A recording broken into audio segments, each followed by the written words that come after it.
mag-i-scroll ka or ipagpe-pray kita. Wag mo muna scroll kung gusto mo ipag-pray kita. Right, let's pray. Father God in heaven, in the name of Jesus, with the power of the Holy Spirit, Panginoon, salamat po sa mga oras na ito. Nabuhay pa rin kami kasama po na aking kapatid na nasa kabilang screen. Lord, hindi po aksidente na pinili niya na manalangin, Panginoon, kasama ko, Lord God, sa mga sandaling ito. Hindi siya nag-scroll, Panginoon. Lord God, hindi po aksidente na pinapakinggan niya ngayon, Panginoon, ang panalangin ito. Kaya dalangin ko, Panginoon, anuman yung mga bagay na tinatago ng taong ito, ng mga nararamdaman niya, Panginoon, O God, mga kabigatan na yan, na sinasarili niya, Panginoon. Tulungan niyo po siya, Lord. Panginoon, bigyan mo siya ng lakas na galing po sa inyo. Tulungan mo siya, Panginoon, na magtiwala sa inyo at isuko lahat-lahat, Panginoon. Lord, walang bagay na hindi mo alam sa buhay namin, lalo na sa taong ito na nandito sa screen, Panginoon.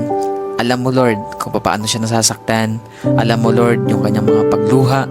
Alam mo, Panginoon, yung kanya pong karamdaman. Alam mo yung kanyang suffering, Panginoon. Lahat yan ay nalalaman mo, Panginoon.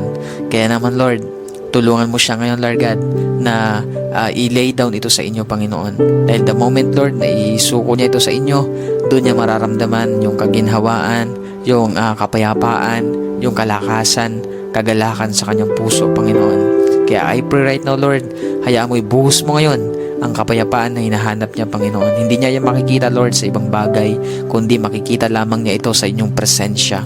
Kaya lukuban mo siya, Panginoon, ng inyong presensya sa mga oras na ito. Dalangin ko po, Lord, na maramdaman niya ang pagyakap mo na napakahigpit, Panginoon.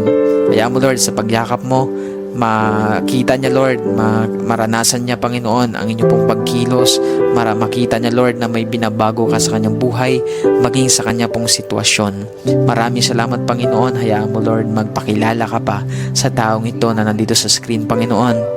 Alam ko po, Lord, na lahat ng nangyayari sa kanyang buhay ay mayroon kang purpose, Panginoon. Lahat yan, pagkatapos niyan, Lord, mayroon kang itinuturo sa kanya, mayroon kang mga bagay na nais ipaunawa sa taong ito, Panginoon. Kaya dalangin ko, Lord, na makita niya yun, Lord, yung purpose mo. Hindi niya isipin, hindi niya tingnan, Lord, na yan ay pabigat sa kanya, Lord, parusa sa kanya, kundi, Lord, mayroon kang bagay na gustong ipakita sa kanya.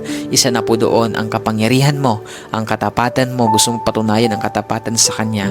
Kaya dalangin ko po, Lord, na mas makita niya, Lord God, yung pagkilos mo sa mga sitwasyong ito na kanya pong pinagdadaanan. Maraming salamat, Lord. Pinagkakatiwala ko po siya sa inyo. In Jesus' name, Amen and Amen. So, ayan kapatid, ipagkatiwala mo yan sa Panginoon lahat. May purpose si Lord kung bakit ka nandyan. Tatandaan mo palagi yan.